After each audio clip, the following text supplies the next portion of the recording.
Halo semuanya, selamat datang di pertemuan ke-7 dengan materi Database Relational Model. Jangan lupa disimak ya materinya karena akan ada pertanyaan yang ditanyakan.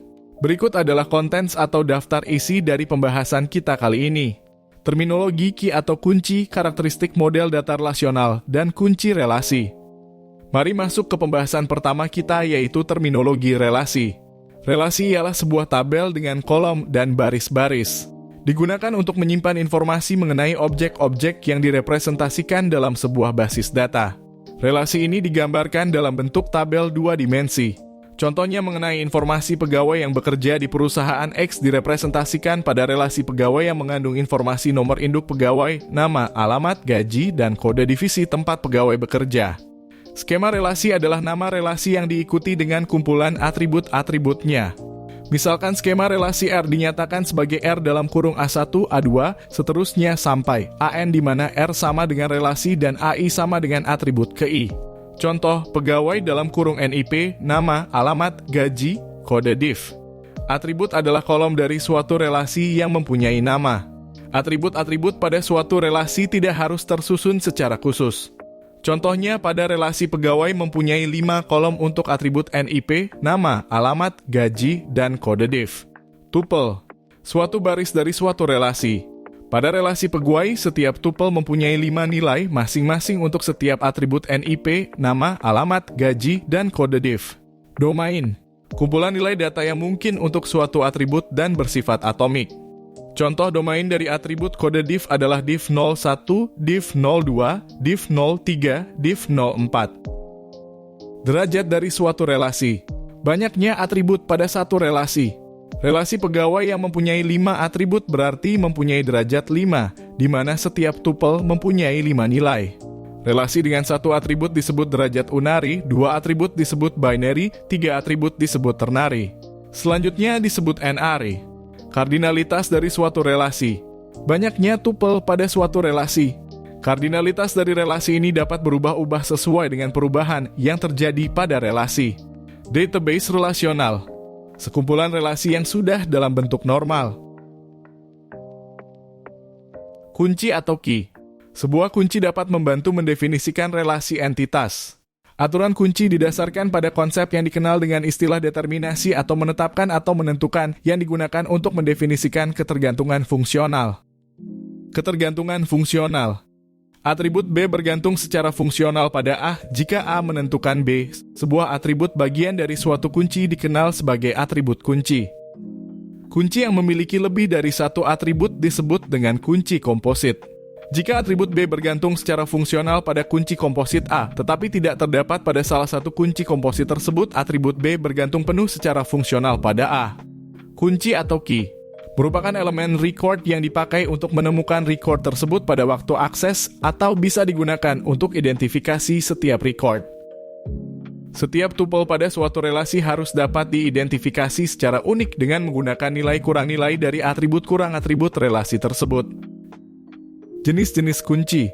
Super key, candidate key, primary key, alternate key, foreign key, dan external key. Terminologi yang digunakan pada kunci relasi.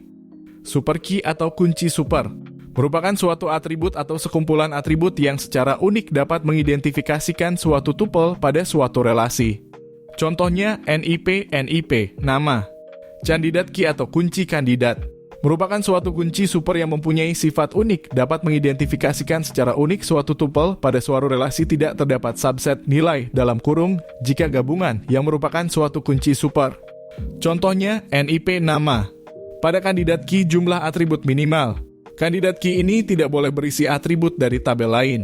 Bisa dilihat pada tabel berikut untuk contoh candidate key yaitu pada ID customer dan juga number of payment. Selanjutnya primary key atau kunci utama. Merupakan sebuah kunci kandidat yang dipilih sebagai atribut yang paling utama yang dapat mengidentifikasikan suatu tuple pada suatu relasi.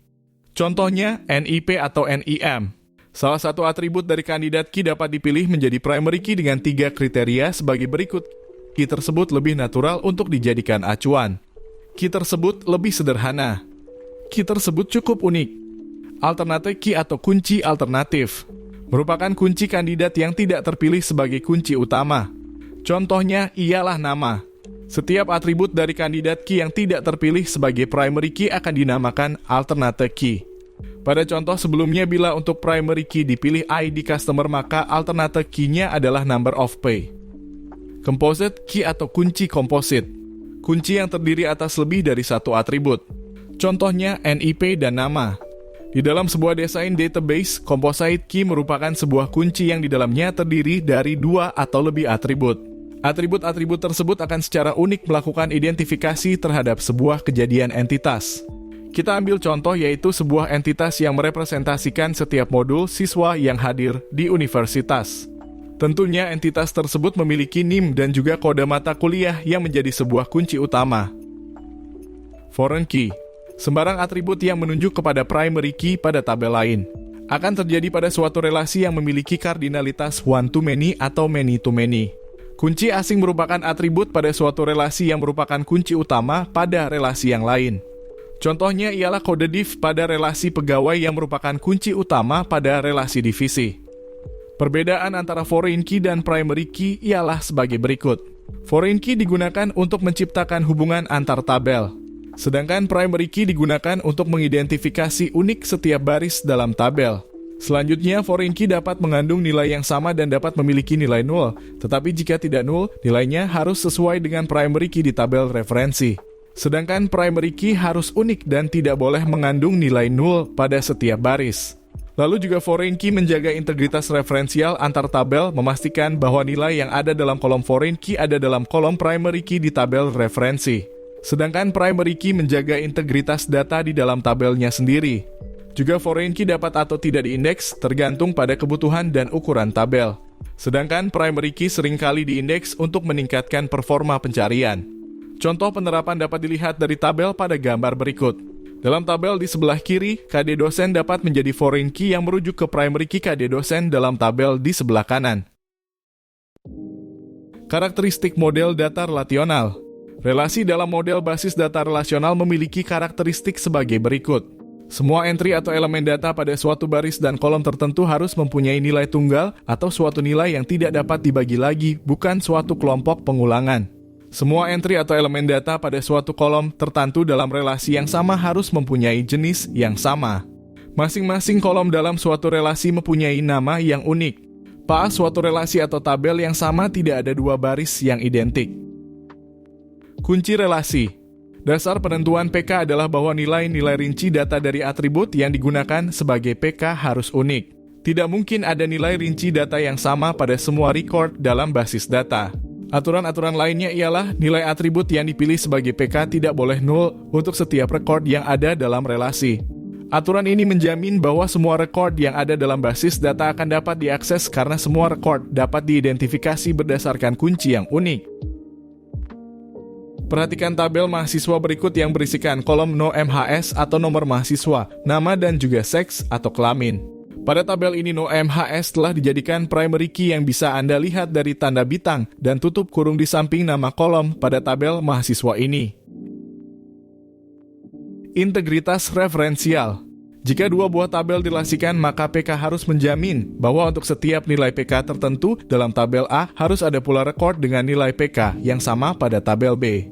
Sekarang ada dua tabel sebagai contoh penerapan, yaitu tabel mahasiswa dan tabel KRS. Kita memiliki dua tabel mahasiswa dan tabel KRS. Dengan kolom no MHS sebagai primary key di tabel mahasiswa dan kolom JSKS sebagai foreign key di tabel KRS yang merujuk pada kolom no MHS di tabel mahasiswa. Kolom JSKS pada tabel KRS tidak ada dalam tabel mahasiswa. Terima kasih telah mendengar materi ini, selamat belajar, salam bela negara.